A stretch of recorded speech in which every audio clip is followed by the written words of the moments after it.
Muy buenos días desde Bogotá y muy buenas tardes desde Heidelberg. Quiero darles una bienvenida muy cordial al coloquio virtual sobre COVID-19 y sus impactos en América Latina, un enfoque desde la crisis climática. Este coloquio es convocado por el Instituto Max Planck de Derecho Público Comparado y Derecho Internacional Público, la Red Internacional sobre Cambio Climático, Energía y Derechos Humanos, la Redesca de la Comisión Interamericana de Derechos Humanos y la Fundación Heinrich Böll, Oficina Bogotá.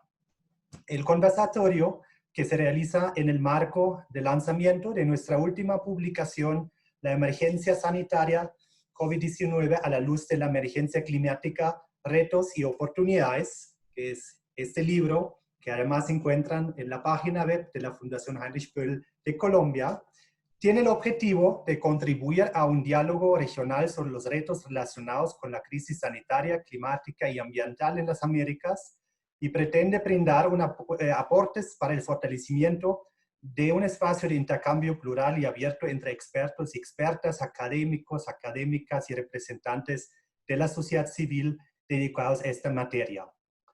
Quiero agradecer mucho a las personas que nos están acompañando en este momento por su tiempo, por su interés, sobre todo a los miembros de la Red Internacional de Cambio Climático y Energía de Derechos Humanos, el equipo de la Redesca, los investigadores e investigadoras del Instituto Max Planck, los colegas y colegas de otras oficinas de la Fundación Heinrich Böll en América Latina, varios participantes del Climate Justice Expert Meeting, un espacio donde nos encontramos desde diferentes personas en México el año pasado, y las personas que también se inscribieron a través de las redes sociales, teniendo personas aquí de Colombia, México, Chile, Argentina, Brasil, Alemania, Costa Rica, Perú, Estados Unidos y creo varios países más. Y quiero agradecer especialmente a Mariela Morales del Instituto Max Planck por esta apertura del coloquio para este intercambio. También recordar que también, digamos, eso se enmarca un poco en la iniciativa del Ius Constitucional Común en América Latina, del Instituto Max Planck, también una red de académicos, creo ya de más de 400 integrantes. Agradezco mucho también a Rogelio Flores por todo su apoyo con la preparación de este coloquio y a las comentaristas que nos acompañan, a Soledad García, Katia Salazar, María Baraco, quienes han contribuido también con artículos al libro. Y finalmente quiero agradecer muy especialmente a Henry Jiménez, quien ha sido uno de los dos coordinadores de este libro, junto con Marisol Ángeles, que lastimosamente no nos puede acompañar el día de hoy, y mencionar que de hecho ya es el cuarto libro que hemos podido elaborar en el transcurso de los últimos años sobre la temática de cambio climático, medio ambiente, energía, derechos humanos. Y justamente en el contexto actual de la crisis de la pandemia, pensamos que sería muy interesante tener una publicación sobre esa temática. Como dije, el libro se encuentra en nuestra página web, contiene 4 elementos, analiza la problemática de la pandemia a la luz del cambio climático, de la energía, agua, medio ambiente y derechos humanos. Y con esas palabras pues, introductorias, pues yo quisiera dar la palabra a Henry para que nos puedas hacer una breve introducción. Luego contamos con las 4 intervenciones de nuestras panelistas. Cada intervención va a ser unos entre 5 y 8 minutos y después tendremos un espacio para preguntas, comentarios. Ahí solamente les digo, pueden usar la función del chat para formular preguntas cortas, pueden usar el chat también para pedir la palabra o pueden usar la función para levantar la mano aquí en Zoom y le podemos entonces dar la palabra y tener un espacio de intercambio y diálogo. Entonces, Henry, pues quisiera pasar la palabra a ti para que nos puedas presentar un poco el libro y el contexto en el cual surgió. Perfecto, Gloria. Muchísimas gracias y bienvenido a todos los participantes, tanto de América Latina como de Europa. En primer lugar, quiero agradecer al Instituto Max Planck de Derecho Público Comparado y Derecho Internacional de Alemania, con sede en Heidelberg, y en particular a la profesora Mariela Morales y a su director, el profesor Armin von Bogdandy, por permitirnos este espacio para el lanzamiento de la obra que ya ha mencionado Florian. Del mismo modo, agradezco a la Fundación Heinrich Böll, Oficina de Bogotá, en nombre de las autoras y los autores que nos dieron su confianza, y especialmente a Florian Huber y a todo su equipo por el trabajo de edición y por la coordinación de este y de anteriores coloquios y seminarios. Y por supuesto también a Rogelio Flores desde México, que siempre nos ha apoyado.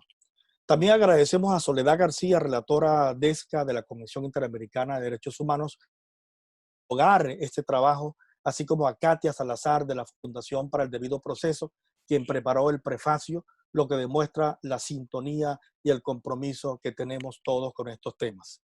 Con especial afecto agradezco a la profesora Marisol Anglés del Instituto de Investigaciones Jurídicas de la Universidad Autónoma de México, con quien compartí la coordinación de esta publicación, y desde luego y de modo muy especial a las 30 autoras y autores de los 19 artículos, todos miembros de la Red Internacional sobre Cambio Climático, Energía y Derechos Humanos, pero además extensivo a todos los integrantes de la red, quienes participan activamente mediante el seguimiento y la difusión de casos en esta comunidad de práctica, y por todos los proyectos que vendrán con el propósito de aportar nuestro granito de arena en la defensa de este planeta para las presentes y las futuras generaciones, porque como sabemos todos, no hay planeta B. Este libro surge ante la necesidad de estudiar, analizar y profundizar en el debate de diversas aproximaciones sociojurídicas en torno a la primera crisis sanitaria de dimensiones globales del presente siglo, que viene a sumarse a la crisis climática, constituyendo ambas las peores amenazas de la humanidad en la historia moderna. Cuando surgió la iniciativa de esta publicación a mediados del mes de abril, apenas estábamos iniciando los seminarios virtuales para lanzar las obras anteriores sobre crisis climática, transición energética y derechos humanos. En ellos advertíamos ya, entre otros temas, de las consecuencias de la pérdida de la biodiversidad, de la contaminación derivada de la quema de combustibles fósiles, de la deforestación sin piedad de millones de hectáreas de bosques nativos, de la contaminación de ríos, de mares, de lagunas, de la necesidad de impulsar sin más demora la transición hacia las fuentes de energías renovables, y por supuesto sobre las graves consecuencias sobre el disfrute y la protección de los derechos humanos, especialmente de los defensores del medio ambiente. La aparición de la pandemia y la visualización de lo que vendría nos motivó a trabajar en este nuevo libro. Lo que advertimos antes ahora se está agravando de manera alarmante. La potenciación del COVID-19 debido a los daños causados al medio ambiente ahora nos presenta otra dimensión de la crisis: más violaciones de derechos humanos, más pobrezas, miles de muertes y estrategias perversas para impulsar el uso de más combustibles fósiles, la flexibilización de medidas de protección ambiental y más deforestación. Todos hemos visto perplejos cómo en la cuarentena se destruyó un bosque nativo en la Argentina, equivalente a más de un Buenos Aires y medio, es decir, una especie de círculo perverso. No obstante, estamos presenciando cómo cobra fuerza la opción de elegir una ruta verde a través de un pacto verde global que promueva el uso de las energías renovables y otros cambios fundamentales. También hemos visto antes del confinamiento cómo la movilización global de ciudadanas y ciudadanos contra el cambio climático sigue avanzando, e incluso cómo jueces y cortes valientes como la Corte Interamericana de Derechos Humanos han dado un paso al frente para reconocer que existe un derecho humano al medio ambiente y que puede ser además exigible.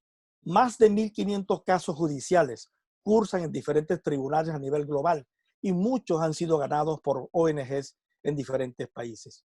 Por otro lado, la pandemia ha golpeado muy duro a la industria petrolera de los hidrocarburos en general.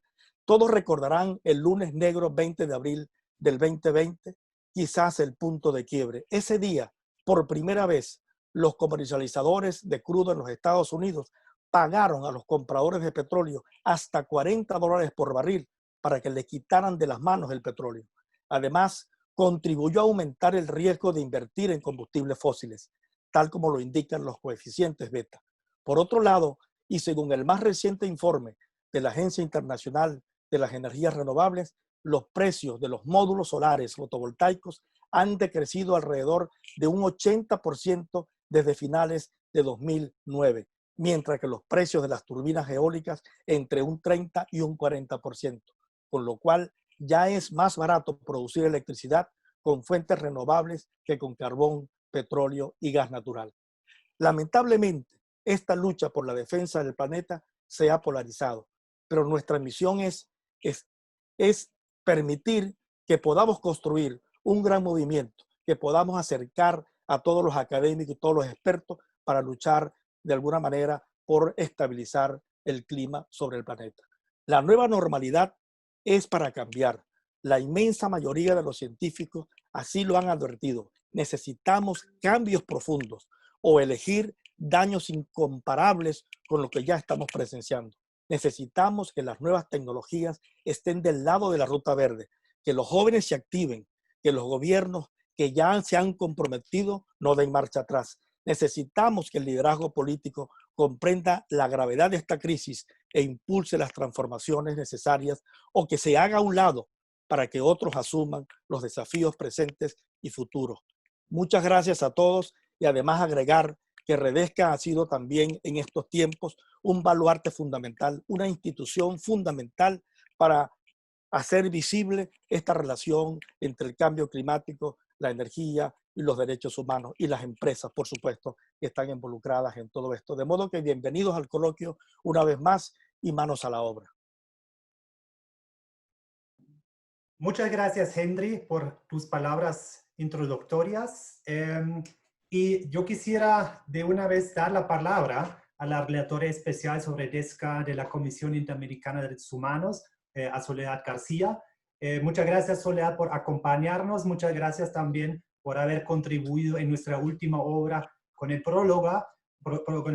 Y también muchas gracias por dar en el marco del mandato y el trabajo de la Redesca también un papel, yo creo, muy importante a los temas relacionados con el cambio climático y su relación con la protección del medio ambiente y los derechos humanos. Yo creo que puedo mencionar muy brevemente también el comunicado que salió, creo, el día de ayer de la relatora especial junto con el relator especial de Naciones Unidas sobre medio ambiente y derechos humanos sobre la importancia de la protección del medio ambiente en el contexto de la pandemia.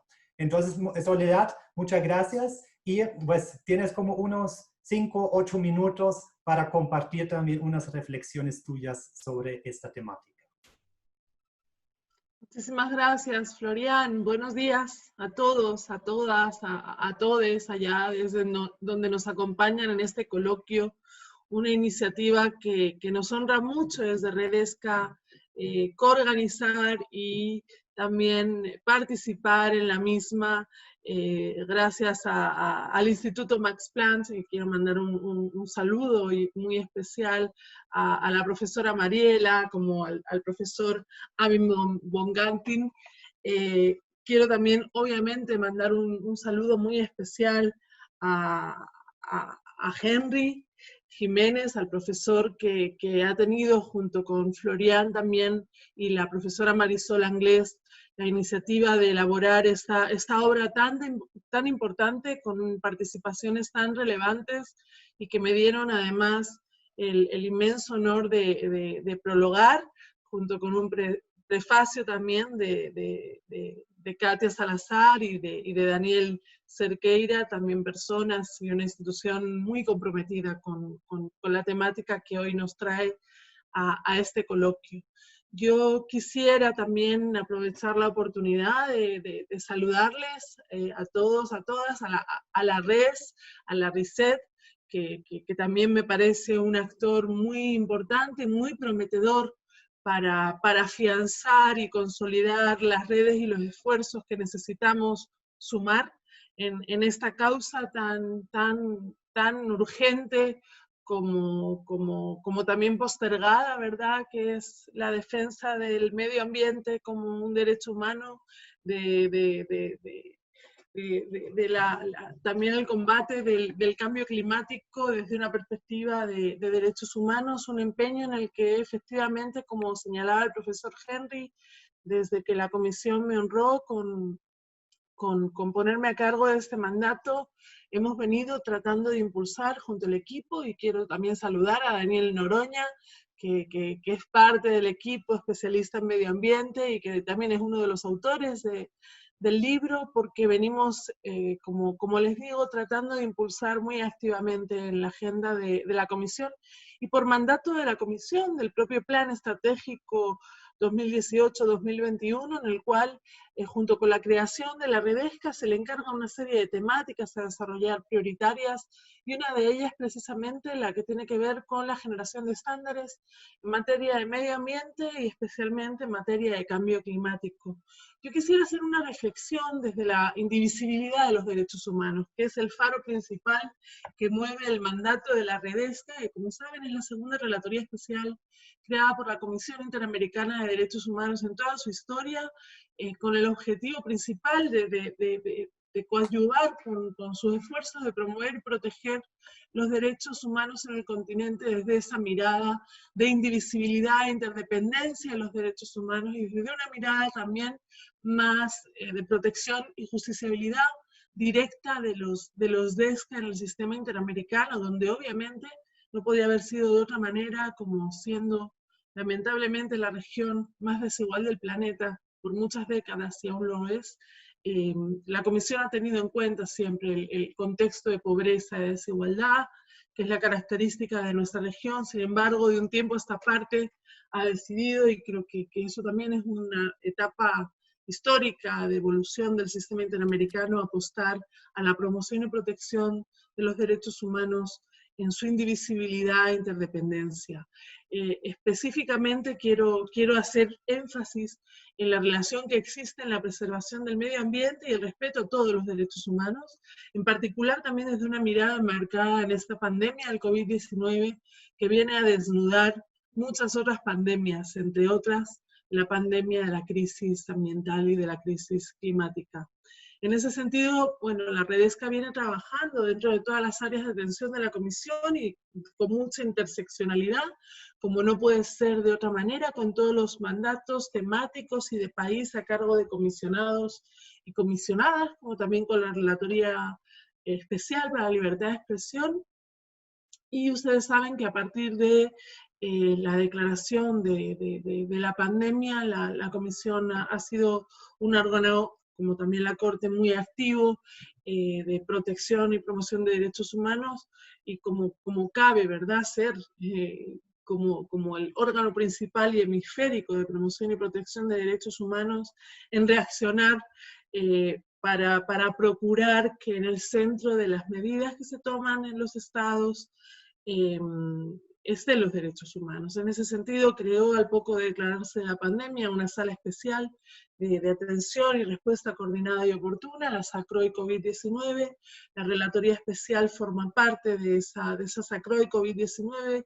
Creo que es oportuno también dejar enunciado en este espacio la importancia que tiene ese mecanismo de coordinación de las acciones de la Comisión, y la importancia que la Comisión ha dado y la centralidad que la Comisión ha dado, creo que como no podía ser de otra manera, al derecho a la salud y a otros derechos económicos, sociales, culturales y ambientales que se ven también afectados en el marco de este contexto de pandemia.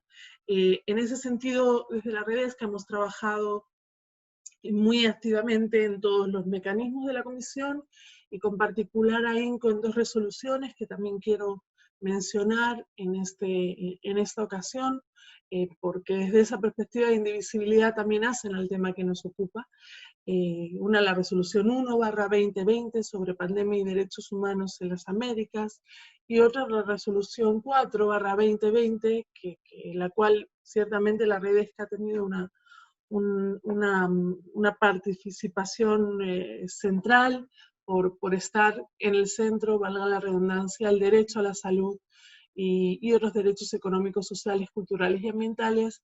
Es una resolución muy innovadora que creo que también merece la pena ser mencionada en este espacio, puesto que viene a reconocer un colectivo con necesidades específicas de protección y de reconocimiento de derechos como son las personas con COVID-19.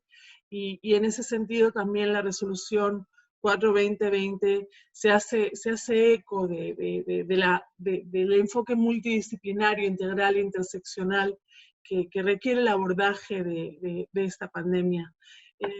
Con esta pequeña introducción sobre los trabajos más recientes, a los que por supuesto agrego, y gracias Florian por recordarlo, porque fue creo que también un milestone, un momento muy importante el que ayer dimos al generar un comunicado conjunto entre el relator especial, el relator de Naciones Unidas, el señor David Boyd, sobre medio ambiente y derechos humanos, con esta redesca en torno a la importancia del ambiente y de proteger el ambiente en este contexto. De hecho, el título creo que es muy expresivo del mensaje que quisimos lanzar a la región. El comunicado se titula Las Américas. Los gobiernos deben fortalecer, no debilitar, la protección del medio ambiente durante la pandemia de la COVID-19. Ese es el gran mensaje que también se inscribe en la mirada holística con la que abrazamos el mandato, que, insisto, se encamina hacia hacer valer la indivisibilidad de esto y procurar que también esta concepción de los derechos humanos trascienda a toda nuestra región y a todos los estados y también a la propia sociedad civil. Partiendo de esa idea o de esas ideas, las condiciones de la región antes de la aparición de esta crisis sanitaria sin duda que han exacerbado las desigualdades existentes, y no es casualidad que las zonas con mayores niveles de contaminación ambiental y mayores tasas de mortalidad por la pandemia COVID-19 sean las mismas en las que viven personas históricamente discriminadas. En esta línea, como resaltábamos también con el relator David Boyd, la situación del medio ambiente y los derechos humanos en el continente americano ya era motivo de preocupación para la Comisión antes de la COVID-19. La deforestación, el desbroce de tierras, la conversión para la agricultura, el comercio de fauna salvaje, la expansión de la población humana, los asentamientos y las infraestructuras, la intensificación de la producción de bovinos, entre otras acciones, que también, valga recalcar, son causantes de la aceleración del cambio climático, son hechos que están presentes en toda la región y están ligados a contextos de situaciones de condiciones de trabajo inseguras e indignas, incluso siendo también focos de violencia extrema donde defensores y defensoras de la tierra, la naturaleza y el territorio están constantemente expuestos y expuestas incluso a perder su vida por hacer su parte en esta causa de humanidad y en esta causa de respeto y protección de la naturaleza. Y frente a este escenario, pues no podemos pensar en seguir repitiendo esas acciones y que tendremos nuevos resultados si repetimos esas acciones. Por tanto, consideramos que esta pandemia no hace más que demostrar cómo la salud humana está inextricablemente ligada a la salud de los ecosistemas, y debemos poner todo el empeño en la protección y en la restauración de la naturaleza, como una destacada inversión a largo plazo y la única apuesta en un mundo que se denomina, aunque yo tengo mis reservas, ¿verdad?, de post-pandemia, porque hoy en día no sabemos realmente cuándo vamos a estar en una situación post-pandémica y más bien tenemos mucha incertidumbre, con lo cual, como los pueblos originarios, también grandes sufridores de las consecuencias de este escenario pandémico en la región, nos recuerdan a menudo, no es tiempo de confiarse en que las cuarentenas, por ejemplo, el aislamiento social está favoreciendo al medio ambiente.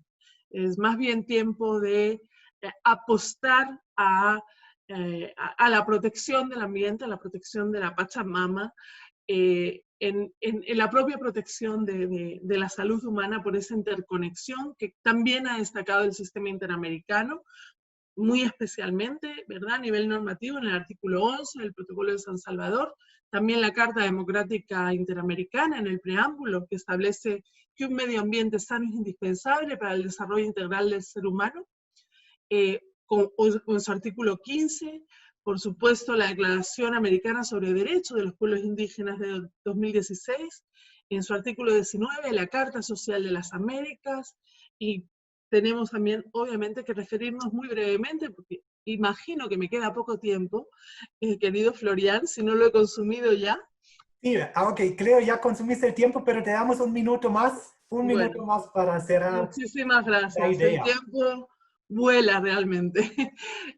No quería dejar de referirme a los trabajos, por supuesto, de la Corte, destacados en su opinión consultiva 23 del 2017, que es una síntesis en realidad de otros esfuerzos que ha hecho con anterioridad, principalmente en su jurisprudencia relativa a derechos de los pueblos indígenas, que se adelantaba en el Clos Reyes versus Chile y que en el reciente caso sobre comunidades indígenas en Argentina, en el Laca-Hontat, pues se ha visto todavía más densificado.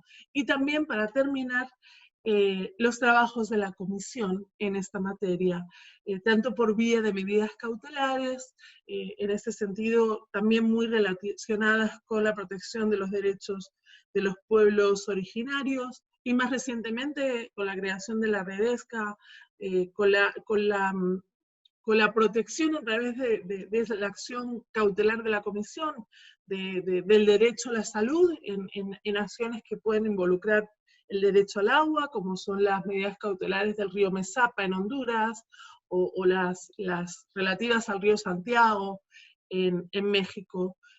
Para cerrar, pues como ya decía Florian, venimos haciendo todo lo posible para desarrollar estándares en esta materia tan urgente, tan sensible y también tan compleja desde el punto de vista científico, y para eso las alianzas que estamos tejiendo con la Fundación Heinrich Böll, con la red, con el Max Planck, y con todos quienes tengan realmente ganas de aportar a los esfuerzos del mandato son fundamentales.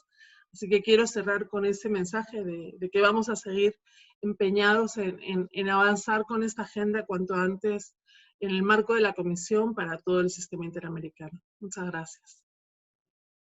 Muchas gracias, Soledad, por tus palabras. Y ya quiero darle una vez la palabra a Katia Salazar, que creo ya se encuentra entre nosotros, ya pudo conectarse. Katia es directora de la Due Process of Law Foundation. Nos colaboró también con el prefacio del libro junto con Daniel Sequeira.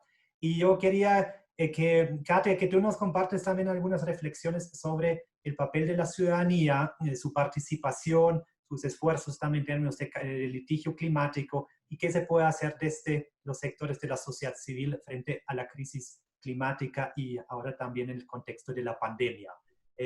Katia, si estás, sí, claro. Ya, muy bien, te doy la palabra. Mi cámara estoy al lado tuyo, pero, perdón, en mi computadora. Bueno, muchísimas gracias, Florian. Por supuesto que quiero empezar agradeciéndote a ti, a la Fundación Heinrich Böll, al Instituto Max Planck para Derecho Público y Derecho Internacional, representado por la profesora Mariela Morales, y a Henry Jiménez, el motorcito, digamos, de esta iniciativa y de la publicación que se presenta el día de hoy. Muchísimas gracias por la organización de este evento y la invitación a esta discusión. Sé que tenemos muy poco tiempo, Florian, nos has dado 5 minutos fatales, ¿no? Y así que sé que no tengo mucho tiempo, pero bueno, en estos pocos minutos que tengo, quiero compartir con ustedes algunas reflexiones muy concretas sobre 4 temas, ¿no? Que fueron los que me planteó Henry. El primero es sobre el rol de la ciudadanía y la sociedad civil organizada en los avances hacia sociedades más sostenibles, ¿no? Pensando en América Latina, por supuesto. En segundo lugar, el rol del litigio ambiental o climático como respuesta a los desafíos que justamente nos presenta el cambio climático. En tercer lugar, el rol de los poderes judiciales. ¿Qué papel juegan en todo esto o podrían jugar en esto, ¿no? Y finalmente, quiero decir algo sobre el trabajo de la Fundación para el Debido Proceso, la organización que represento, y la manera en que nosotros dialogamos con todos estos puntos. Y voy a empezar muy brevemente sobre nosotros, diciendo algo sobre el trabajo de DPLF. Nosotros somos una organización regional que desde hace ya varios años, por lo menos una década, bueno, la organización tiene ya 20 años, ¿no? Pero los temas de recursos naturales los trabajamos hace una década, Y en general, y en particular en los temas de recursos naturales y derechos humanos, venimos promoviendo la incorporación de los estándares del derecho internacional de los derechos humanos en las normas, políticas y jurisprudencia de los países latinoamericanos. Nuestras iniciativas, en realidad, parten de la realidad, abordan fenómenos sociales con trascendencia que nosotros consideramos que tienen una alta trascendencia para la vigencia del Estado de Derecho y los derechos humanos, y en donde creemos que el derecho internacional de los derechos humanos pueden aportar insumos relevantes en los procesos de justamente de liberación política, diseño de políticas públicas e impartición de justicia. Ahora, desde nuestro programa Derechos Humanos y Recursos Naturales, venimos brindando un aporte principalmente jurídico a organizaciones de la sociedad civil y movimientos sociales que trabajan justamente por la incorporación de estos estándares en las normas y prácticas de sus estados, en lo que atañe a la relación entre el manejo de los recursos naturales y su impacto en los derechos humanos. Está claro que no nos dedicamos exclusivamente a la defensa del medio ambiente, pero evidentemente somos conscientes que su preservación es más que nunca una condición para la vigencia de la democracia y del Estado de Derecho y para el goce efectivo de los derechos humanos. En este marco es que felicito la iniciativa de la Fundación Böll, el Instituto Max Planck y la RISET de abordar estos temas, ¿no? Presentándolos en esta, la verdad, maravillosa publicación que he estado leyendo los últimos días preparándome para la reunión del día de hoy, y donde además vinculan la amenaza del cambio climático, bueno, que es una amenaza real, con otra amenaza que estamos viviendo en este momento, ¿no? Que es la pandemia originada por el COVID-19. Ahora quiero pasar rápidamente al rol de los poderes judiciales, ¿no? En esta lucha, en este deseo de todos nosotros por tener sociedades más sustentables. A ver, podríamos hablar horas de esto, pero creo que habría un consenso en que las instituciones judiciales en América Latina son tradicionalmente entidades poco abiertas al cambio, integradas normalmente por jueces reticentes y hasta temerosos de tomar decisiones demasiado creativas que los ponga bajo la lupa del escrutinio público. Sin embargo, habiendo dicho esto, tengo que decir también que a pesar de este contexto adverso, que es por supuesto mi opinión, una opinión personal, existen jueces progresistas en la región que han emitido sentencias de avanzada en materia ambiental en América Latina, ¿no? No puedo hablar de muchos ejemplos aquí, pero creo que un ejemplo clarísimo es el de la Corte Constitucional Colombiana y sus múltiples decisiones sobre consulta previa que abrieron la trocha, abrieron el camino al trabajo de otras cortes en esta materia, y más recientemente decisiones reconociendo a un río, sus afluentes y cuencas como una entidad sujeto de derechos, ¿no? Ahora, también tengo que decir que lamentablemente, salvo intentos muy modestos, no existen en materia ambiental redes de jueces que puedan empujar estos temas. Y lo comparo, o sea, mi punto de comparación son las redes de jueces que en su momento existieron alrededor de las causas por graves violaciones de derechos humanos que se dieron en los 80s, en los 90s, a partir de los procesos de transición a la democracia que vivieron varios países latinoamericanos. Estas redes judiciales de los 80 y 90s fueron incluso transnacionales y promovieron el intercambio fluido de información y estrategias entre jueces de diferentes países, logrando realmente sentencias de primer nivel y convirtiendo nuestra región en una fuente de jurisprudencia de avanzada en temas que en ese momento eran complejísimos, como las amnistías, la responsabilidad del superior, la prescripción de crímenes internacionales, la desaparición forzada como crimen continuado, entre otros temas. Entonces, sobre este primer punto, yo creo que es necesario promover y fortalecer estas redes judiciales de jueces aliados en estos temas. Y ahí, sin duda, la RISET, el Max Planck, la Fundación Böll pueden jugar un rol muy importante promoviendo este intercambio regional e incluso transnacional entre estos jueces champions. Esto me lleva al siguiente tema, ¿no? Que es el rol del litigio estratégico y su papel en la defensa del medio ambiente y en la lucha contra el cambio climático.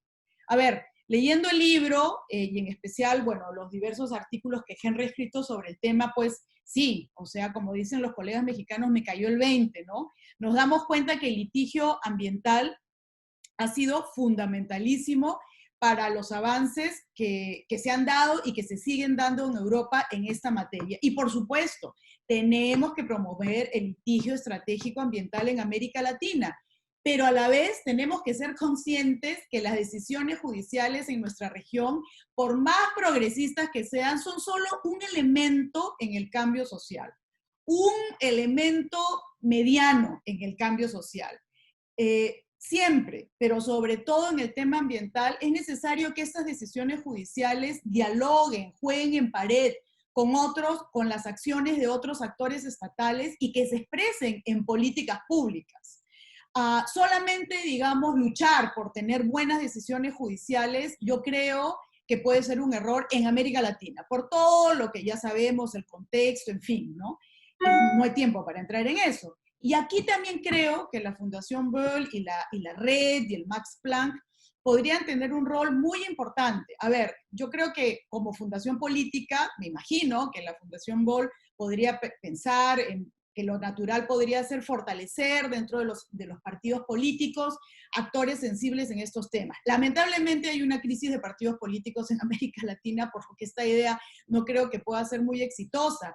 Pero habría que pensar, ¿no?, de manera creativa por dónde se puede ir, dónde se pueden formar aquellos futuros champions que a la vez también sean tomadores de decisión y que puedan empujar estos temas. Quizás la universidad, quizás trabajar con algunas universidades y promover el estudio, la reflexión, el diálogo, la discusión y formar aquellos, pensando en aquellos futuros tomadores de decisión, pueda ser el camino. En resumen, es necesario litigar y retar a nuestros sistemas judiciales, pero esto necesariamente tiene que ir acompañado de una estrategia mucho más amplia que incluya el trabajo con otros actores estatales, empezando desde su formación.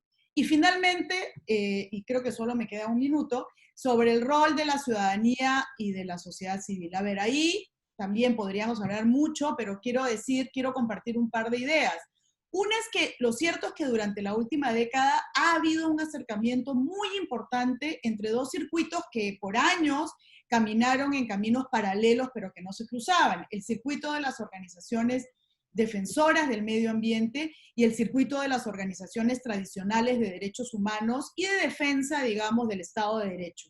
Y este acercamiento ha sido muy fructífero y ha sido además un factor clave en los avances que, por ejemplo, el sistema interamericano, sobre el cual Soledad habló, ha hecho en esta materia. Pero no es suficiente. Yo creo que este intercambio, este acercamiento, este diálogo tiene que ser aún mayor. No hay tiempo para entrar en detalles, pero me parece que todavía hay muchas asignaturas pendientes en la manera como el sistema interamericano está apropiándose de los principios del derecho internacional ambiental y viceversa, en la manera como el derecho internacional ambiental se está apropiando de aquellos principios de derechos humanos. Hay mucha tela para cortar, mucho espacio para el diálogo. De la lectura del libro, además, y ahora entiendo por qué Henry me mencionó el tema, ¿no? Queda claro el rol que jugó la ciudadanía en Alemania para empujar este tema y promover las revoluciones energéticas que vivió este país, respaldadas además por un partido político, el Partido Verde, ¿no?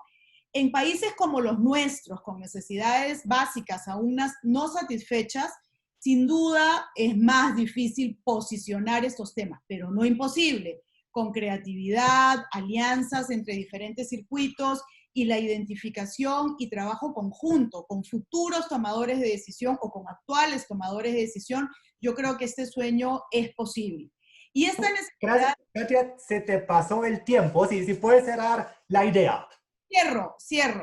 Hay mucho por hacer, hay muchísimo por hacer, pero la verdad, para terminar en una nota positiva, creo que estos esfuerzos como el que hace la Fundación Böll, el Instituto Max Planck y esta red relativamente nueva promovida por Henry para trabajar temas de cambio climático, medio ambiente y derechos humanos, son parte indispensable de la lista de lo que se tiene que hacer para lograr cambios. Gracias.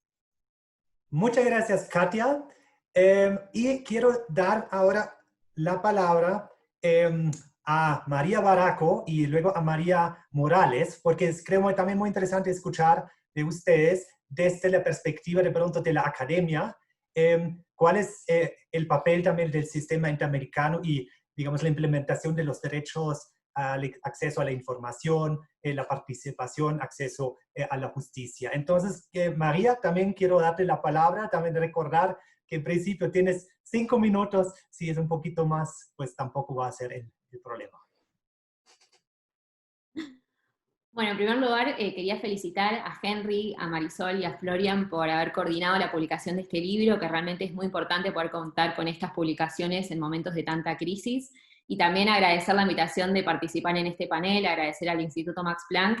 Para mí realmente es un honor poder compartir este espacio con estas panelistas, y agradecer también a todas las personas que están ahora escuchándonos actualmente en el coloquio. Para ser bien breve, lo que yo voy a debatir hoy es la importancia de contar con el derecho a acceso a la información como un derecho humano para hacer frente a la crisis sanitaria y a la crisis climática. Entonces, en este sentido voy a dividir mi exposición en 3 partes bien puntuales. Primero voy a hacer una aproximación a cuáles son los estándares del sistema interamericano en el acceso a la información. Después voy a hablar de cuál es la importancia de contar con el derecho a acceso a la información para dar una respuesta adecuada a la crisis climática y a la crisis sanitaria. Y después finalmente voy a nombrar algunas buenas prácticas que se observan actualmente en la región en el contexto de pandemia vinculado al derecho a acceso a la información. Entonces, en primer lugar, ¿cuáles son los estándares? Lo primero que surge, digamos, tanto de la Corte como de la Comisión, es que el acceso a la información es un elemento clave para garantizar sociedades democráticas. Y esto es muy importante porque también surge de la Carta Democrática Interamericana, que fue nombrada recién por Soledad. En el artículo 4 y el artículo 5 nombran como componentes fundamentales de la democracia la transparencia, la gestión pública, la libertad de prensa y libertad de expresión, la participación ciudadana. Entonces, queda claro, digamos, que el derecho a acceso a la información forma parte esencial de sociedades democráticas. Por otro lado, la Corte, en el caso Claude Reyes, que también se vincula con acceso a la información vinculada al medio ambiente, lo que reconoce la Corte es que el derecho a acceso a la información se encuentra dentro del artículo 13 de la Convención Americana, que es libertad de pensamiento y de expresión, y lo que la Corte dice cuando reconoce este derecho es que este derecho implica, por un lado, el derecho que tienen los y las ciudadanas de exigir información de parte del Estado para cuestiones que son de interés público, con el correlato de la obligación estatal de brindar esa información, o bien de dar una razón fundamentada sobre la negativa a brindar esa información. Y también la Corte a lo largo de su jurisprudencia fue explicando cuáles son los requisitos para restringir este derecho, que básicamente sería una ley fundada que tenga un objetivo legítimo en el marco de la Convención Americana y que sea proporcional y razonable esa restricción del derecho. También el sistema interamericano cuenta con estándares de derecho a acceso a la información que se vinculan de manera directa con la salud y con el medio ambiente. Vinculado a la salud, en el caso de Cusculpi y Varal, la Corte reconoce que el derecho a la salud incluye también el derecho de los y las ciudadanas a tener acceso a la información vinculada a la salud. Y también, por otro lado, en la opinión consultiva 23, la Corte hizo un apartado específico sobre la importancia de reconocer el derecho a acceso a la información en cuestiones ambientales. Y lo que la Corte ahí dice es que las cuestiones ambientales son per se un interés público, por ende los y las ciudadanas no deberían por qué justificar ese pedido de información. Y lo otro que la Corte reconoce es que esto es crucial para garantizar la participación ciudadana en el marco de acercamiento al desarrollo sostenible. Entonces, digamos, queda claro que hay muchos estándares en el sistema interamericano. No puedo dejar de nombrar el Acuerdo de Escazú, que todavía no entró en vigencia, pero que es muy importante para la región, que también, digamos, es el objetivo crucial de este acuerdo es garantizar el acceso a la información en el marco de cuestiones ambientales, y destaco 2 cosas puntuales. Una, que también reconoce que los y las ciudadanas no tienen que justificar los pedidos de acceso a la información medioambientales, y la otra, que es muy importante también, que marca que los estados tienen una obligación positiva de facilitar el acceso a la información en cuestiones ambientales para los grupos vulnerados. Y esto me parece que también es muy importante poder destacarlo. Entonces, digamos, queda claro que hay un acervo normativo en el sistema interamericano de acceso a la información de manera general, vinculado a la salud y vinculado al medio ambiente, que es muy importante, por un lado, para los estados, para que sepan cuáles son sus obligaciones, pero también para la ciudadanía y, en este caso, digamos, para las ONGs, saber cuáles son los derechos que se poseen para poder reclamarle a los estados en el caso de que no estén garantizados. Y ahora sí, ya metiéndome de lleno en la segunda parte, y es cuál es la importancia del derecho de acceso a la información vinculado al cambio climático, medio ambiente y vinculado a la salud. Vinculado al cambio climático, el año pasado la CEPAL a fin de año sacó un documento de cambio climático y derechos humanos, donde reconoció la importancia del derecho a acceso a la información en el cambio climático para que la ciudadanía pueda participar y pueda conocer cuáles son las leyes y las acciones que los estados están llevando a cabo vinculado a la lucha contra el cambio climático. Y la importancia del acceso a la información vinculado a las crisis sanitarias y el actual contexto de pandemia, yo creo que es importante por dos puntos.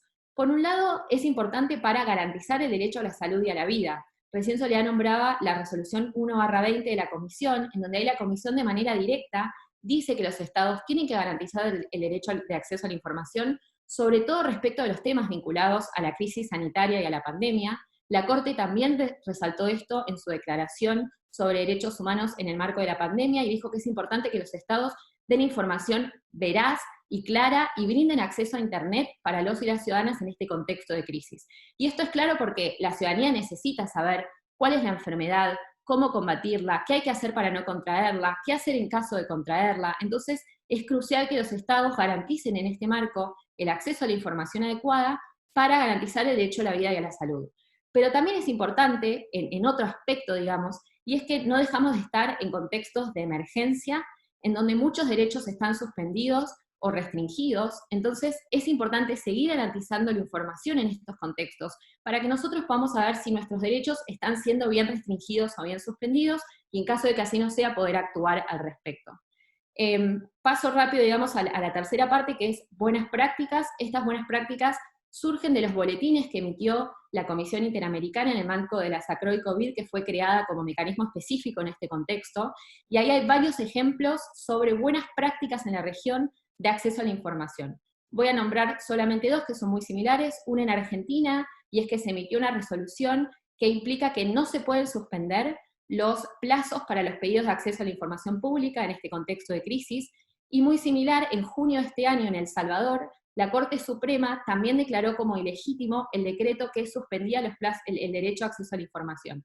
Entonces queda claro cómo los estados están reconociendo la importancia de seguir garantizando el acceso a la información en este contexto, y esto no es menor, porque según el artículo 27 de la Convención Americana, los estados podrían suspender este derecho. Sin embargo, están reconociendo la importancia de este derecho y están en el proceso de interamericanización, digamos, de los estándares que surgen de la Corte y de la Comisión en el marco de acceso a la información, incluso y sobre todo en este contexto de crisis. Y ya pasando a la última parte, que son las reflexiones finales, así como la Corte, la Comisión, Naciones Unidas, están hablando de la oportunidad que es esta crisis para poder avanzar hacia sociedades más igualitarias, hacia sociedades donde los derechos de los grupos más vulnerados puedan ser garantizados. Yo no quiero dejar de destacar que esta crisis también es una oportunidad para avanzar en el derecho de acceso a la información como un mecanismo clave para garantizar los derechos de los y las ciudadanas en contextos de crisis. Contamos con estándares en el sistema interamericano que son claros, contamos con acciones puntuales de los estados y buenas prácticas en este contexto de crisis que dan cuenta de esos estándares, demuestran la importancia que es para la ciudadanía poder contar con esos mecanismos y con esos estándares. Entonces, no quería dejar de terminar de dar este mensaje alentador de que me parece súper positivo que los estados hayan incluido estos estándares, y es una manera de poder avanzar para que el derecho a acceso a la información sea garantizado luego de que esta crisis desaparezca, pero también en futuras crisis que puedan llegar a aparecer. Eso es todo y muchísimas gracias. Muchas gracias, María. Y ahora, antes de dar la palabra a Mariela, quiero recordarles muy brevemente que el libro se encuentra en nuestra página web de la Fundación Heinrich Böll de la Oficina Bogotá, en las publicaciones. También contamos un web dossier en la página web que se llama Cambio Climático, Energía, Derechos Humanos. Ahí también encuentran las publicaciones anteriores, comentarios, videos, y yo también les invito, si quieren escribir una columna, un artículo sobre esa temática, con mucho gusto nos pueden escribir y tenemos un espacio para publicar. Entonces, Mariela, nuevamente te quiero agradecer por el espacio que estás compartiendo con el coloquio, con nosotros, y darte la palabra también para tus reflexiones.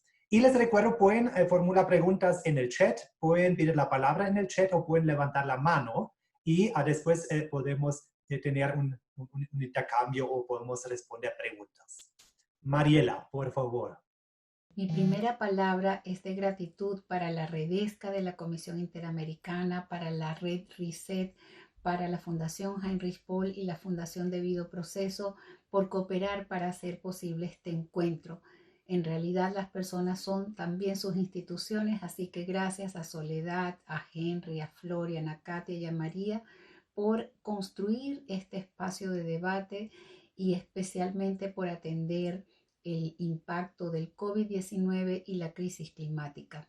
La pandemia se puede caracterizar como una disrupción en el sistema de derechos humanos por sus efectos devastadores y por supuesto a ella se suma ya la crisis climática que teníamos. Entonces, la propuesta es reforzar la indivisibilidad y la interdependencia entre los derechos y abordarlo desde una construcción de un jus comune en cuanto al derecho del medio ambiente.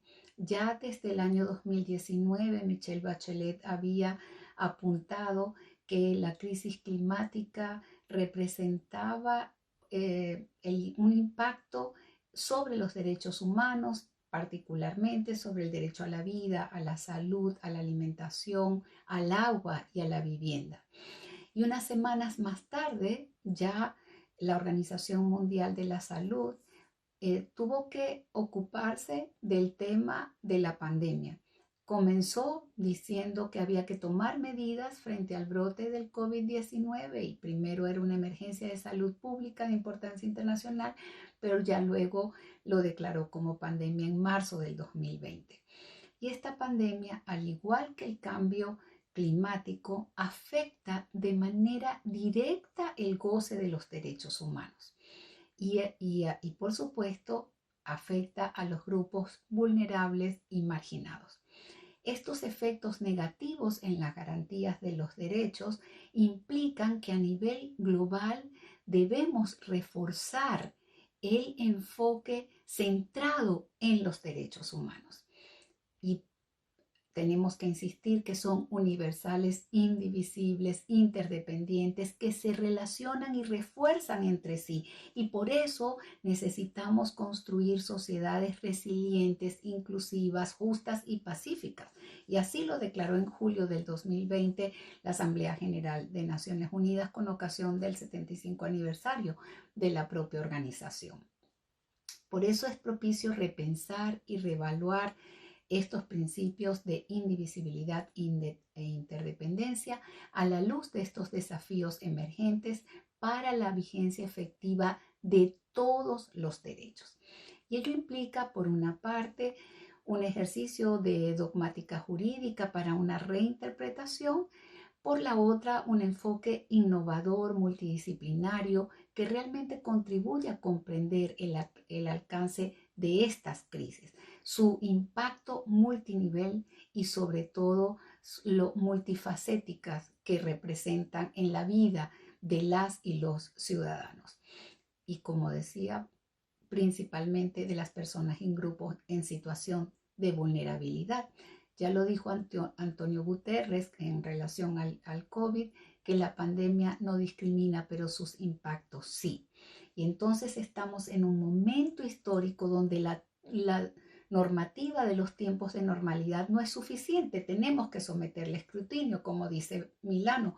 Por eso esta situación representa un llamado de atención para poner en evidencia la necesidad del acceso a los servicios básicos, a los derechos, a las garantías esenciales que puedan hacer frente a las distintas emergencias, la climática y la pandemia. La sociedad está sometida a un test en su conjunto, en su globalidad, y solo podemos salir de ella y enfrentarla si aportamos y ponemos en el centro el discurso de los derechos humanos. Y así también lo han reconocido en distintos niveles los organismos de Naciones Unidas, los órganos del sistema interamericano, por supuesto también a nivel de Europa, a nivel de África y también a nivel de los estados.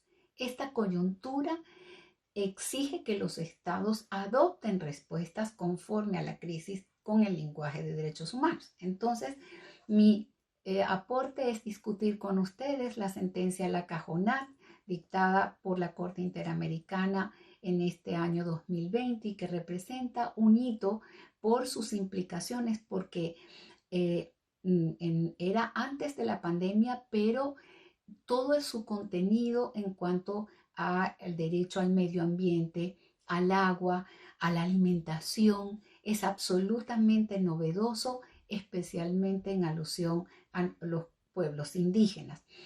Y esta sentencia entonces nos sirve de marco para abordar el enfoque del jus comune en torno a tres interrogantes. Primero, podemos hablar de un diálogo multinivel en cuanto a la protección de los derechos a un medio ambiente sano, en una construcción progresiva, no lineal, pero que nos puede decir que hay un jus comune.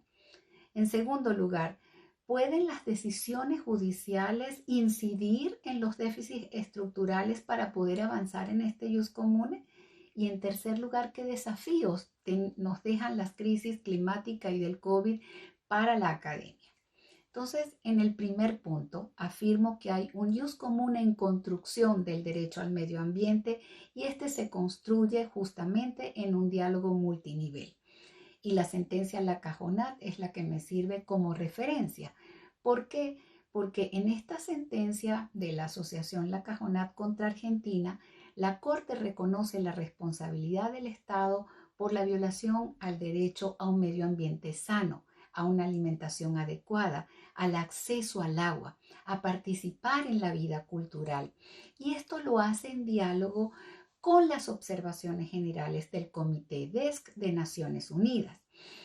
Y hay pautas que nos da la Corte en esa función orientadora para precisar la obligación de los estados de respetar y garantizar los DESCA, así como el deber de prevenir violaciones por parte de terceros mediante el establecimiento de mecanismos adecuados para supervisar y fiscalizar las actividades. Del mismo modo, establecen las sentencias reparaciones vinculadas al derecho al agua, a la alimentación, a los recursos naturales. Le da un plazo al país para que haga un estudio identificando estas situaciones y que proponga entonces cómo va a atender el problema del acceso al agua potable o a la alimentación, por ejemplo. Y esto son acciones que se deben ejecutar en un tiempo determinado para dar cumplimiento a la sentencia. Y la Corte, en esta relación del agua con el derecho al medio ambiente, destaca que, por supuesto, es un derecho fundamental. Cita al Consejo de Naciones Unidas, identificando que las amenazas ambientales pueden afectar de manera directa o indirecta el goce efectivo de derechos humanos concretos. Y allí cita el derecho al agua y el derecho al acceso al agua y a la alimentación, por ejemplo. Y dice, si la contaminación limita la disponibilidad de estos derechos en cantidades suficientes o afecta su calidad, esto muestra el vínculo entre ambiente y derechos humanos. La Corte cita la observación general número 15 del Comité DESC y se insiste en que el deterioro de los recursos hídricos, el deterioro de la naturaleza influye y agrava la situación de pobreza y del acceso al agua, que el agua tiene que verse no como un bien económico, sino como un bien social y cultural. Que se ejerza el derecho al agua tiene que ser también en un entorno sostenible, de manera que este derecho pueda ser ejercido por las generaciones actuales y futuras. Se insiste además en que debe garantizarse en cualquier circunstancia la disponibilidad, calidad, accesibilidad física y económica, la no discriminación, el acceso a la información. La Corte además habla que la contaminación ambiental puede causar afectaciones a la salud y en esto reitera ya también su posición que había dictado en la opinión consultiva número 23. La Corte cita entonces instrumentos del sistema multinivel de protección y acude a los órganos del sistema universal. También cita referencias del sistema europeo, del sistema africano, y resalta el vínculo entre el agua y el derecho al medio ambiente, porque este es el derecho que yo estoy tomando como referencia. Por supuesto, reiterando que debe hablarse de un medio ambiente y del desarrollo sostenible, y que estos derechos son realmente vulnerables cuando estamos frente a una situación de deterioro ambiental que propicia justamente la violación de otros derechos. Y cómo la Corte insiste también en que la contaminación limita la disponibilidad de los derechos y la limita en cantidades y en calidad.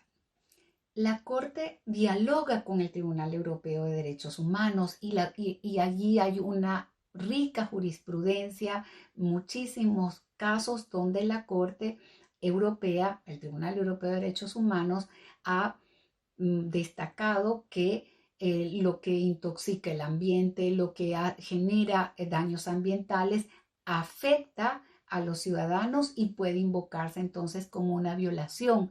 En algunos casos el derecho a la privacidad, en otros se vincula con el derecho a la libertad de expresión. Incluso también se ha hablado de la limitación del derecho al agua.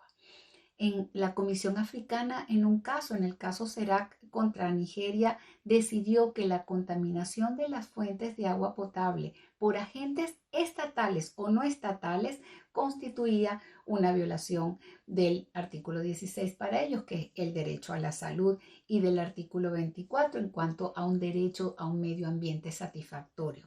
De manera que el derecho al agua y el derecho al medio ambiente van de la mano y están consagrados a nivel constitucional y también cuentan con un desarrollo jurisprudencial. Y esto me lleva entonces al segundo punto. Hay decisiones judiciales que pueden incidir en los déficits estructurales y contribuir a crear este jus comune del derecho al medio ambiente sano. Si tomamos el caso nuevamente de la Cajonat, podemos nosotros confirmar que la Corte reconoce la responsabilidad del Estado por la violación al derecho a un medio ambiente sano, a la alimentación adecuada, al acceso al agua y a participar en la vida cultural. Es orientadora esta sentencia en cuanto a la obligación estatal de respetar y garantizar los DESCA, así como el deber de prevenir violaciones. Y este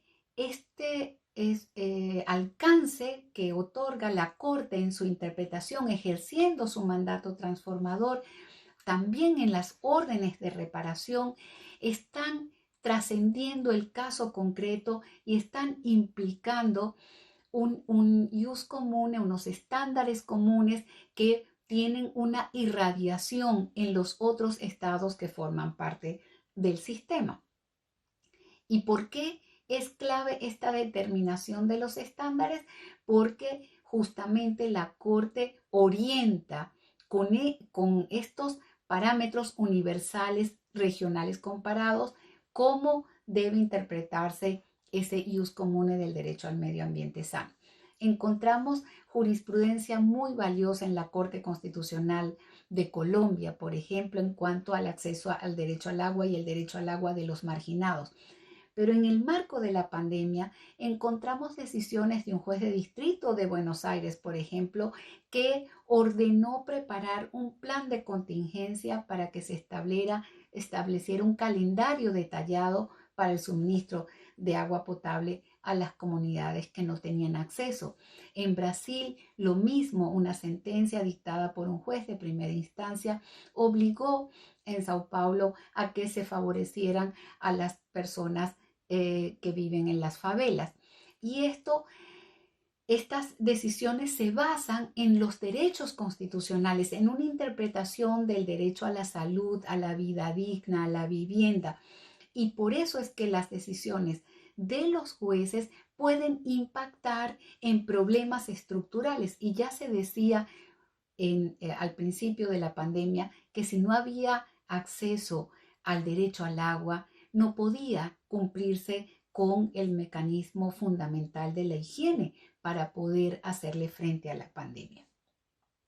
Este acervo jurisprudencial, estas garantías constitucionales, los desarrollos de la Redesca, los desarrollos de la Corte Interamericana, dan las pautas y las pistas para seguir avanzando en ese alcance, en la dimensión del ius comune sobre el derecho al medio ambiente sano.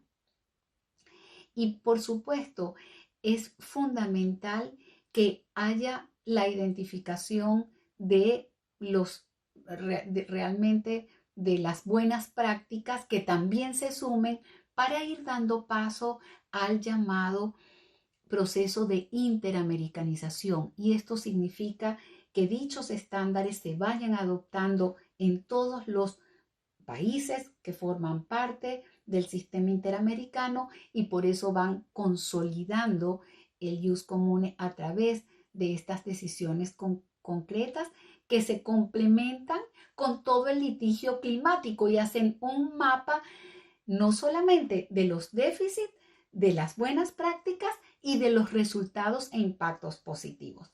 Y eso me lleva a mi tercer punto.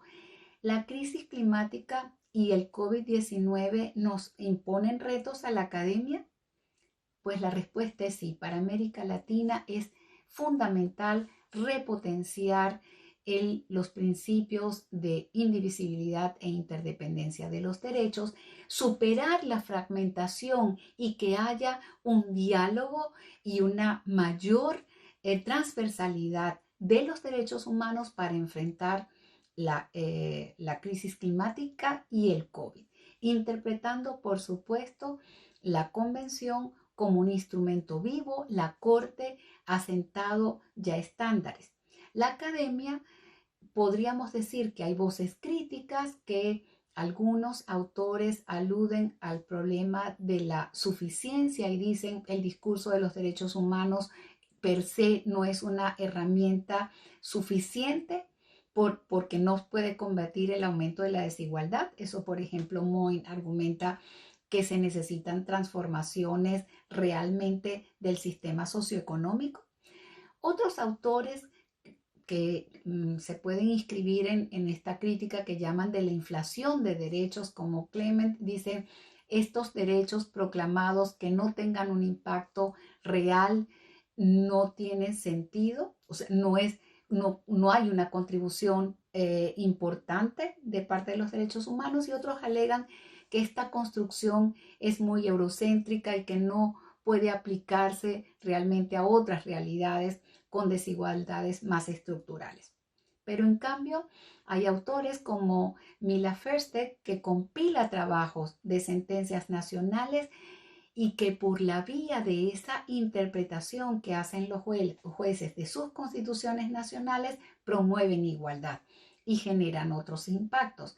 Y allí nos inscribimos cuando hablamos del enfoque del ius constitutionale comune, donde hay una perspectiva desde la igualdad material, especialmente para atender a los grupos más expuestos a la vulnerabilidad. En el ámbito del sistema interamericano, la academia tiene el deber de esta reconceptualización de la igualdad en base a esa igualdad material, a la tendencia de la garantía efectiva de las promesas que están contenidas en las constituciones y que abordan los problemas estructurales de la región más desigual del mundo, como lo señala también Laura Clérico. Entonces, la crisis climática y el COVID-19 hacen un llamado a la academia y a la praxis para buscar estas transformaciones en sistemas más justos, más resilientes, más inclusivos, también en lo político, porque necesitamos avanzar en una sociedad democrática. Creemos que la interamericanización y la construcción del ius comune, difundiendo estas buenas prácticas, promoviendo los estándares, promoviendo el diálogo con otros actores de la comunidad de práctica, promoviendo que se cumpla el Acuerdo de París, el Acuerdo de Escazú. Esto nos da el lenguaje de los derechos humanos para articular los ejes centrales y enfrentar estas crisis, como lo dijo el profesor von Bogdandy, para atender a la crisis del COVID-19, pero que me atrevo también a extenderlo para afrontar la crisis climática. La primera respuesta que quería decir es que la desinformación se combate con más información por parte del Estado y estatal. Después, digamos, lo otro que yo quería nombrar es que la resolución 1/20 de la Comisión Interamericana remarca la importancia de tomar decisiones y políticas estatales que estén basadas en evidencia científica. Y esto también cuenta, digamos, para la información que el Estado va a dar. Entonces, otra de las maneras, digamos, de poder enfrentar esta desinformación es que los estados, toda la información que ellos brinden, sea lo más actual posible en el marco actual. Es cierto, digamos, porque lo vemos todos los días, que quizás la distinta información de base de la COVID van cambiando día a día. Sin embargo, hay una línea clara que está impulsada, por ejemplo, por la OMS, que son los expertos en este momento, sobre cómo combatir la pandemia, qué es lo que hay que hacer, qué políticas públicas son las verídicas y cuál es la información que los estados tienen que brindar. Entonces, el segundo aspecto que quería nombrar es que es importante que los estados, a la hora de dar información, se basen en esa evidencia científica que sea la más real y la más actualizada posible. Y las otras dos cosas que quería mencionar es, por un lado, que es importante que los estados, para poder combatir la desinformación, encuentren maneras creativas de informar. Y en esto quiero destacar la labor que hizo tanto la Corte como la Comisión, para encontrar también ellos mismos, como organismos internacionales de derechos humanos, de poder brindar información en este contexto. La Corte Interamericana actualmente tiene una parte especial en su página web sobre COVID, pandemia y derechos humanos. Y la Comisión Interamericana, en el marco de la SACROI, crea estos boletines especiales que emite de manera periódica con información en base a la COVID. Entonces me parece que esto también puede ser una manera de que los estados tomen esos ejemplos para encontrar maneras creativas de informar y combatir de esta manera la desinformación. Y lo último que quería nombrar, que también está vinculado con este aspecto que acabo de decir, es que es importante que los estados se aseguren, sobre todo, que los grupos en especial vulnerabilidad tengan acceso a la información. Por ejemplo, garantizando Internet, tratando de llegar a esos sectores, porque son justamente esos grupos los que probablemente sean más proclives a contraer la enfermedad. Entonces, esto también es importante que los estados lo tengan en cuenta a la hora de informar a la población. No solo hacerlo de manera verídica, combatir la desinformación, tratar de encontrar maneras creativas y soluciones creativas de informar, sino prestar especial atención a los grupos en especial vulnerabilidad, y esto justamente es lo remarcado por la Comisión Interamericana en la resolución 1.20. Cuando hace un apartado puntual sobre acceso a la información, remarca la importancia de que los estados, a la hora de informar, tengan en cuenta a los grupos en especial vulnerabilidad. Así que creo que con estos 4 aspectos, digamos, contesto la pregunta de qué pueden hacer los estados para informar y combatir con la desinformación en este contexto de crisis. Muchas gracias, María. Katia. Sí, gracias. Gracias por la pregunta. Me imagino que la pregunta tiene que ver con responsabilidad internacional penal de los individuos, ¿no? Y me imagino que la preocupación es, digamos, si algunas conductas de parte de personas concretas podrían configurar, o mejor dicho, la pregunta es si se puede entender que algunas conductas que afectan a la naturaleza o al medio ambiente podrían eventualmente ser consideradas como parte, por ejemplo, de los delitos que ve la Corte Penal Internacional, que investiga la Corte Penal Internacional. De hecho, bueno, ya hay propuestas desde hace años, existen diversas propuestas en ese sentido para incorporar el ecocidio dentro de los crímenes que la Corte Penal Internacional ve. Digamos, creo que eso es una discusión que está aún pendiente. Yo personalmente no tengo una opinión formada sobre si sería una buena idea en este momento o no, pero sin duda es una discusión que me interesa y en la que es necesario profundizar. Por principio, no creo en el derecho penal, sea nacional o internacional, como la solución a los problemas. No es como mi espacio favorito, pero sí me parece que podríamos, o sea, sí me parece que es necesario abrir la discusión sobre lo que se entiende por crímenes internacionales, ¿no? Así como hay voces que están promoviendo que los crímenes contra el medio ambiente puedan ser incluidos en la lista de delitos que la Corte Penal Internacional ve, también hay otras voces que plantean que la gran corrupción sea uno de los delitos que la Corte Penal Internacional investigue.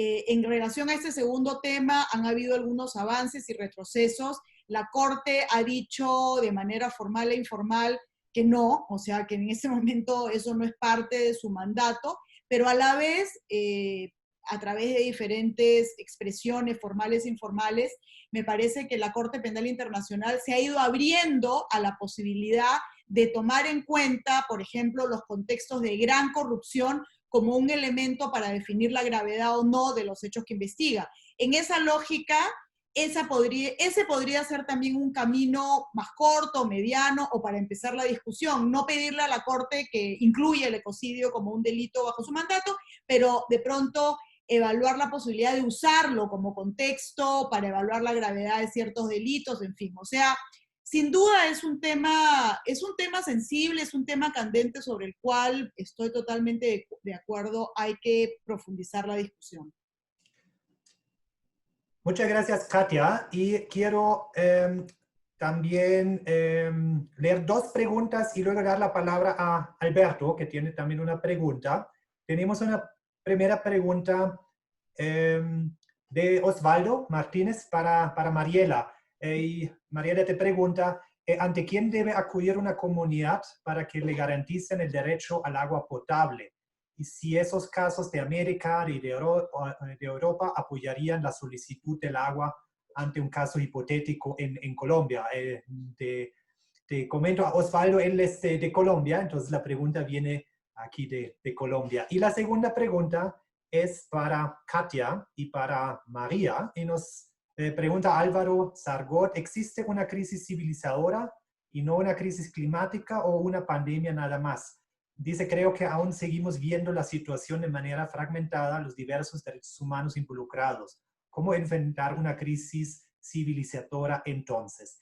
Y quiero dar la palabra a Alberto, que también tiene una pregunta. Alberto, si quieres, adelante para que te escuchemos. Bueno, buenos días a todas y todos. Felicitaciones por la actividad.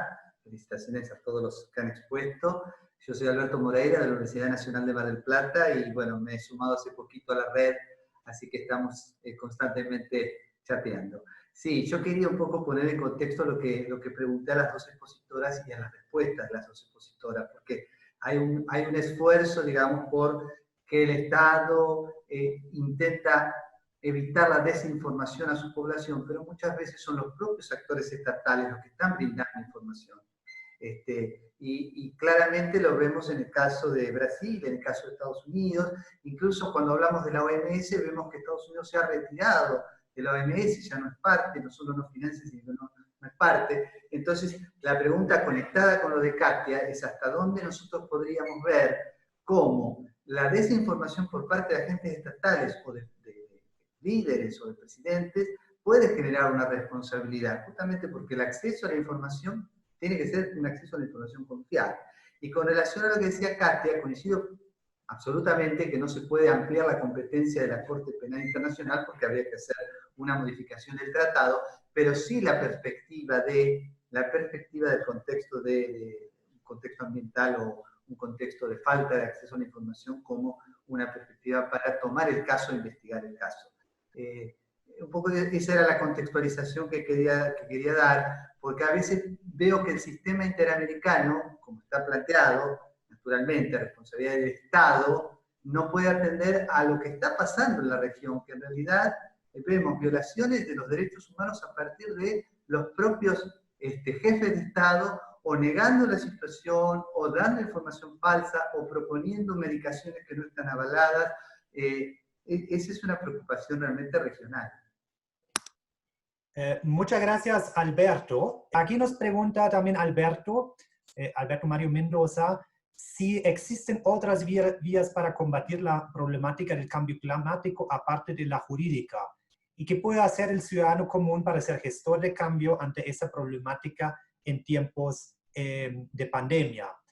Y aprovecho otra pregunta que me parece interesante también desde la perspectiva política.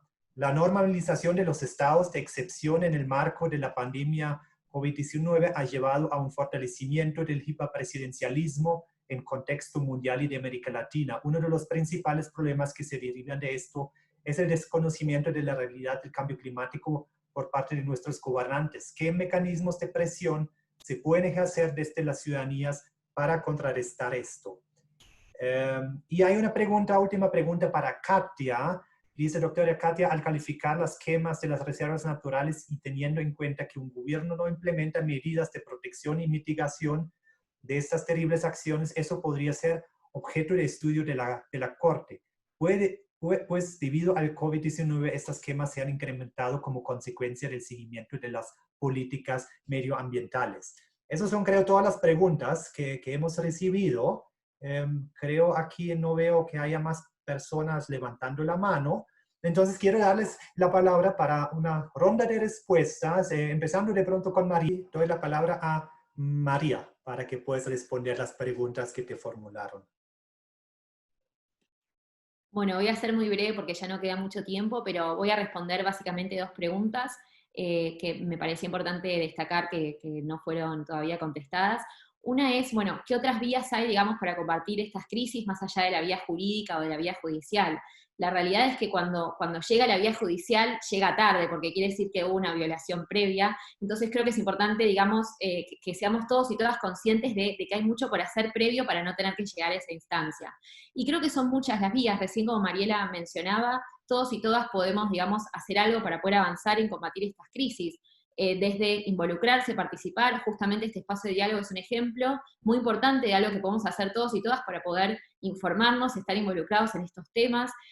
También no quería dejar de mencionar que muchas veces los mismos estados generan espacios de diálogo con ONGs o con organizaciones, y es también importante involucrarse y participar en esos espacios para poder combatir estas crisis desde otro lado. Muchos de nosotros somos profesores o profesoras, también desde la enseñanza, que es un elemento muy importante para poder combatir estas crisis. Entonces, y lo último que quería nombrar también, siendo un país que pertenece, digamos, a la región latinoamericana, no puedo dejar de nombrar la importancia de los movimientos sociales para generar cambios. Entonces, yo creo que es importante que cada uno y cada una pueda observar en qué rol se puede involucrar para poder, desde su lugar, generar impulsos en estas perspectivas, en combatir la crisis, siempre teniendo los derechos humanos de fondo. Y la otra pregunta que me habían formulado era, digamos, nombraron que hay como una especie de fragmentación en el avance o en el afronte de estas crisis, y esto, digamos, me permite a mí mencionar que yo creo que justamente es una oportunidad para avanzar hacia una respuesta holística de estos problemas, y justamente la respuesta, digamos, es reforzar la interdependencia e indivisibilidad de los derechos humanos a la hora de hacer frente a estas crisis, para no abordar únicamente 1 o 2 derechos que son los que más obviamente están siendo involucrados o violados en estos temas, sino que abarca, digamos, a todos los derechos humanos. Y también, para asegurar que no haya una fragmentación, es muy importante que haya un avance en el diálogo entre el Sistema Interamericano de Derechos Humanos y los estados. Por eso me parece muy importante que en estos debates también participe la relatora Soledad, como hace, digamos, la Corte o la Comisión, varios conversatorios donde participan miembros estatales y miembros de la Comisión o de la Corte. Entonces es muy importante que en estos diálogos sigan participando actores de ambos lados para poder garantizar que a futuro la respuesta realmente sea con una perspectiva de derechos humanos y con una perspectiva de que permanezcan estas respuestas para la crisis de hoy, para crisis que probablemente vengan en el futuro. Muchas gracias, María. Y le paso la palabra a Katia. Gracias, Florian. A ver, yo me quiero centrar principalmente en una pregunta que creo que agloba a las otras que me tocaron a mí y que tiene que ver con las preguntas de Alberto, ¿no? Alberto, te agradezco el contexto que me diste para entender mejor tu pregunta inicial. Me parece que, digamos, y quiero profundizar sobre esto porque me parece muy importante, me parece que tu preocupación es, digamos, frente a la posibilidad de responsabilidad que permite el derecho internacional de los derechos humanos, que es una responsabilidad estatal. ¿Qué podemos hacer como para profundizar un poco más y llegar a las responsabilidades individuales, ¿no? Y por eso es que se planteaba la posibilidad de que la Corte Penal Internacional pudiera en algún futuro ver algo en relación a esto. A ver, yo quiero decir frente a eso que si bien, por supuesto, que el Sistema Interamericano de Derechos Humanos tiene como mandato determinar responsabilidades estatales y no individuales, también creo que el sistema interamericano, como todos, tiene que adaptarse a las realidades y a los cambios que hay en la región. Entonces, hay algunas voces dentro de las que yo me encuentro que pensamos que frente a algunos de los más importantes desafíos de la región, y no voy a hablar todavía de medio ambiente, voy a hablar, por ejemplo, de los temas de gran corrupción, que considero que es también un gran desafío en América Latina, donde tenemos países con instituciones parcial o totalmente cooptadas por organizaciones criminales, y no me refiero a los narcos necesariamente, organizaciones criminales integradas por personajes de cuello y corbata, funcionarios públicos, entes privados que han tomado medio poder judicial o han tomado parte de otras instituciones privadas. Pongo ese ejemplo, los casos de gran corrupción. Frente a eso, creo que el sistema interamericano tendría que empezar a observar este tipo de situaciones con una óptica y un prisma diferente, tratando de visibilizar de una manera más clara este contexto de corrupción, de cooptación de las instituciones. O sea, a ver, lo que quiero decir es que frente a este abordaje tradicional de, ok, una desaparición forzada, una ejecución extrajudicial, ¿quién es el responsable? El Estado hondureño, ok, eso era hace 20 años, pero la realidad actual, las violaciones masivas actuales son un poco diferentes. Y, por ejemplo, la cooptación de las instituciones es una realidad que no existía hace 30 años. Entonces, frente a eso, creo que el sistema podría adecuarse y podría empezar a adecuar también su manera de investigar las violaciones de derechos humanos, visibilizando estos contextos que las permiten o las facilitan. Estoy hablando de los ejemplos de gran corrupción, pero hago el vínculo con los temas de medio ambiente, ¿no? Creo que también podríamos empezar a pensar en qué medida el sistema interamericano no solamente avanza en la justiciabilidad de las afectaciones al medio ambiente y a otros derechos conexos, discusión teórica bastante buena, pero también podría avanzar en el nivel de investigación y determinación de responsabilidades individuales, de hechos concretos, para visibilizar estas situaciones. O sea, en concreto, en resumen, yo creo que los patrones de violaciones de derechos humanos en América Latina han cambiado los últimos 20 años, ¿no? Y el sistema interamericano y las organizaciones, porque esta discusión empieza por la manera en que nosotros, organizaciones de derechos humanos, investigamos las violaciones de derechos humanos, tenemos todos que ajustarnos a estas nuevas realidades. No significa cambiar nuestros mandatos, significa ajustarnos y responder a las nuevas realidades de la región. Lo estamos planteando en el tema corrupción. Ya la Comisión sacó su informe sobre corrupción y derechos humanos. Corrupción no está en la Convención Americana.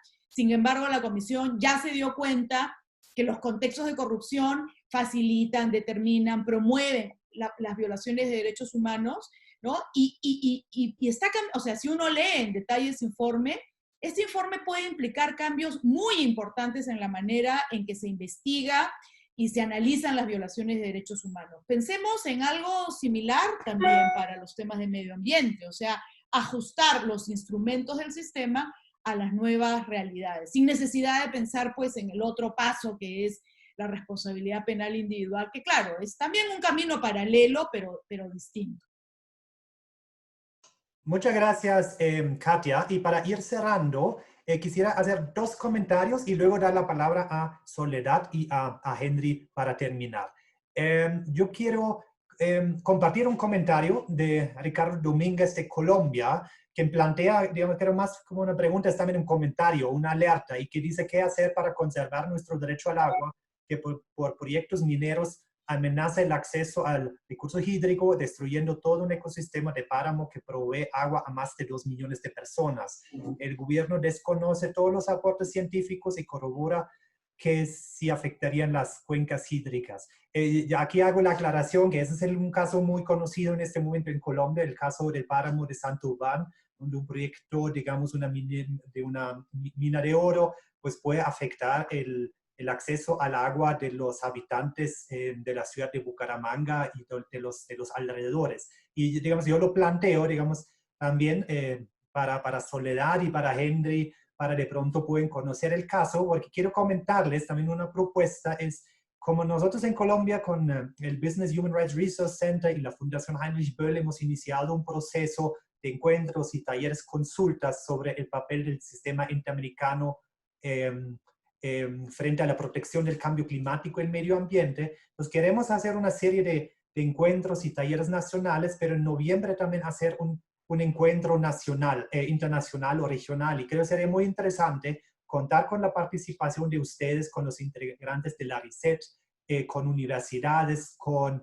las organizaciones que estuvieron en el evento del Climate Justice Expert Meeting de la Fundación Heinrich Böll el año pasado, y tener ahí otro espacio de discutir, digamos, las estrategias y también el papel que puede tener el sistema interamericano. Y aquí agradezco mucho a Soledad, que también, digamos, ha mostrado el interés de acompañar un poco ese proceso en el sentido de asistir a uno u otro taller, escuchar un poco las preocupaciones, y yo creo que ahí podríamos seguir articulando el trabajo, y en uno de los talleres nacionales creo también vamos a tratar la problemática del caso de Santurbán.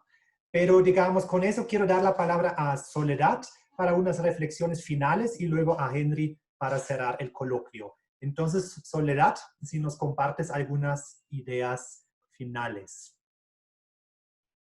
Bueno, muchísimas gracias y felicitaciones por la actividad, porque ha sido muy rica en cada una de las intervenciones, como también en este diálogo, en el que también me ha enriquecido muchísimo.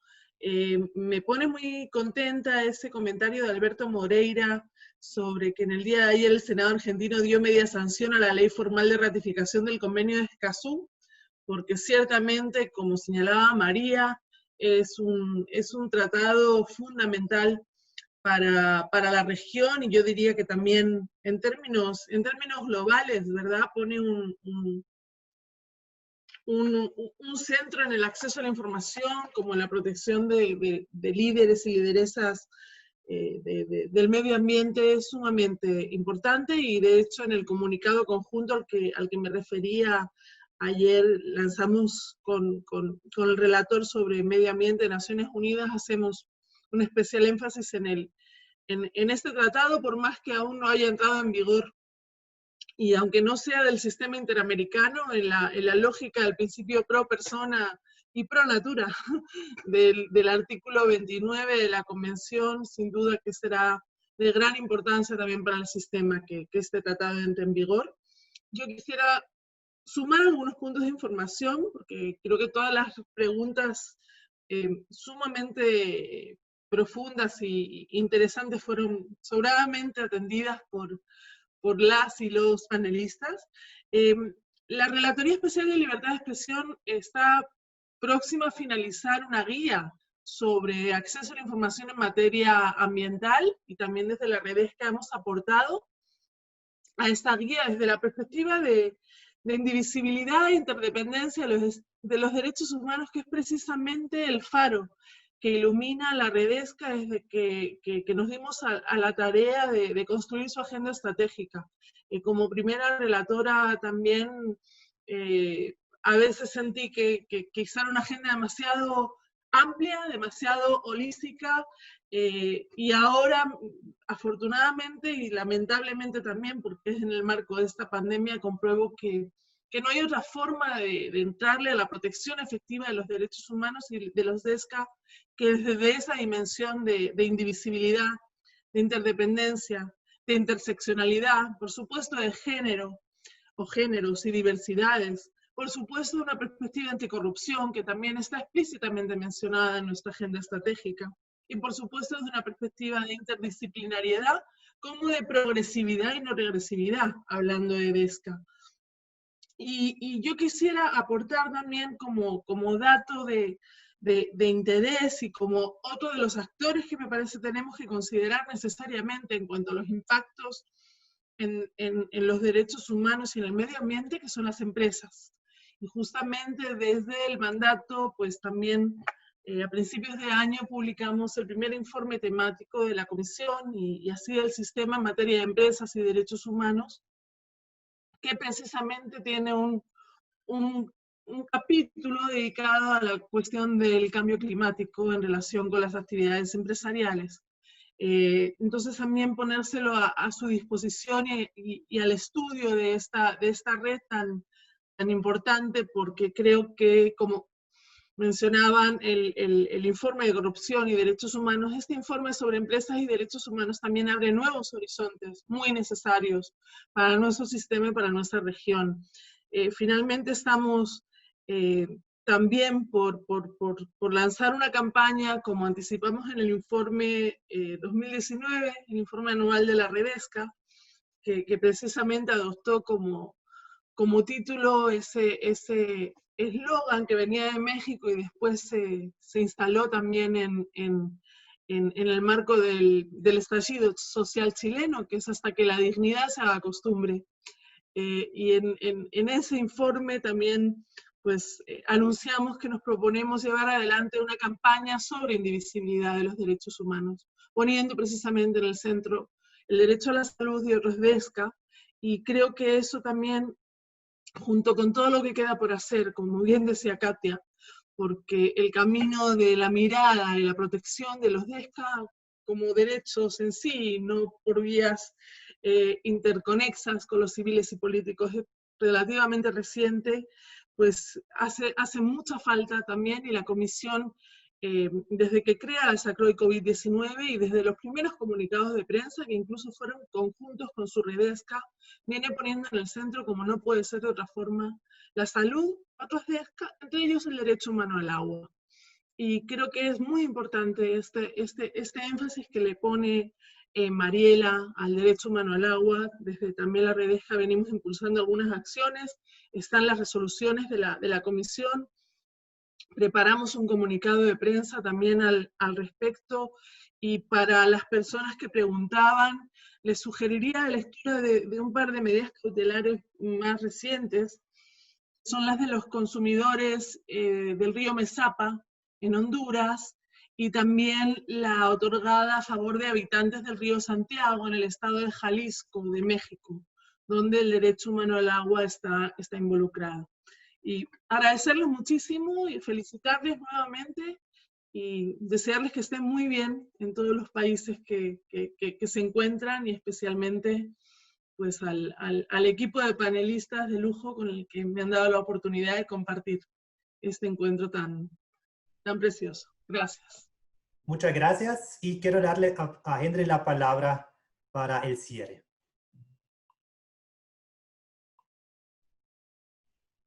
No te escuchamos, tienes que activar el micrófono. Sí, ahora sí, disculpen. Sí, nuevamente quiero también sumar a las ponentes y también a las personas y a los que han hecho sus preguntas, todas muy interesantes. Yo brevemente me quiero referir a una pregunta que formuló el profesor Álvaro Zagotti, que tiene que ver con su inquietud acerca de no es simplemente climática y no es simplemente una crisis, es algo mucho más, es una crisis civilizatoria. Efectiva, ok, de hecho, hay una literatura bastante extensa.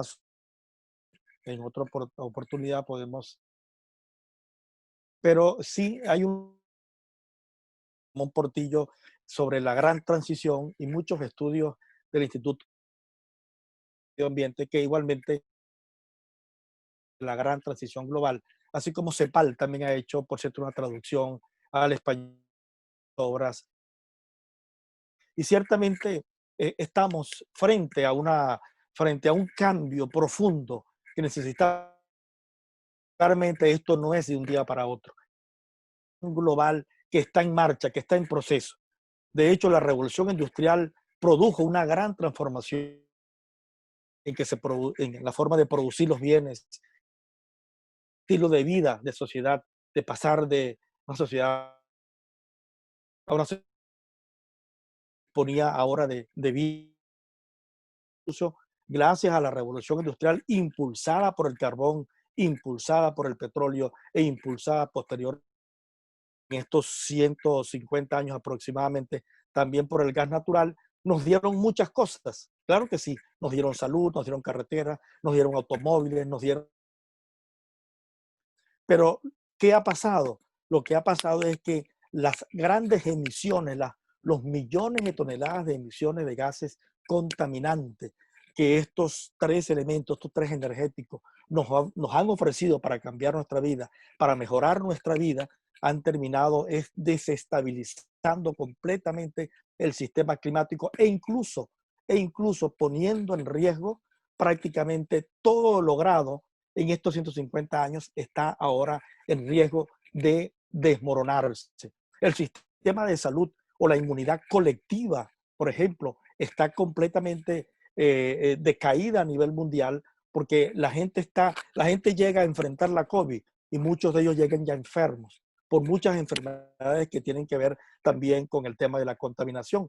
Más de 4 millones de personas mueren al año producto de la contaminación ambiental que es a su vez producida por las emisiones de gases contaminantes. De modo que es un círculo perverso del cual no se sale tan fácilmente. Por eso es que ahora, con las tecnologías digamos, la cuarta revolución industrial que encarna la industria 4.0, así como todo lo que es las tecnologías para producir energías renovables, nos permiten de algún modo ver que hay una luz al final del túnel y que es posible salir de esto en algún momento.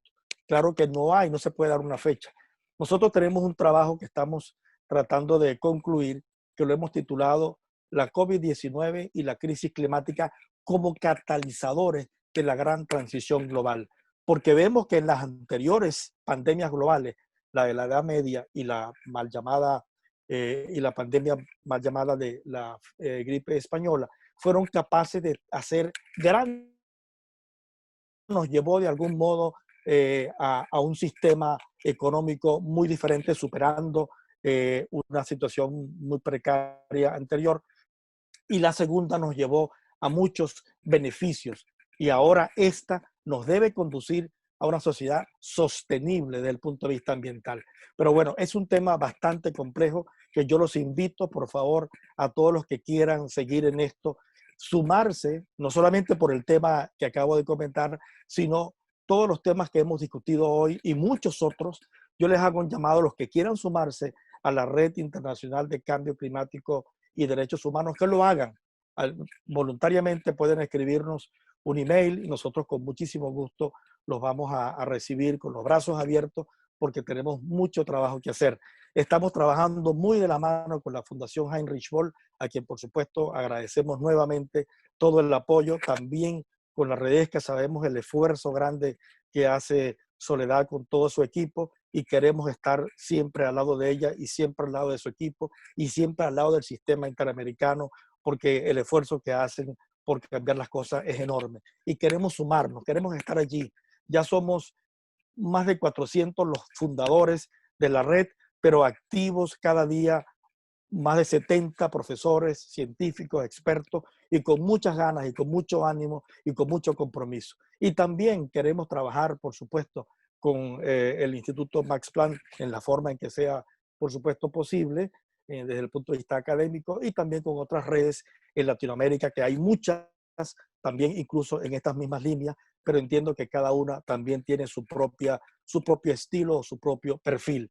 Ahí vamos a estar nosotros con entusiasmo, con muchas ganas y con mucho compromiso.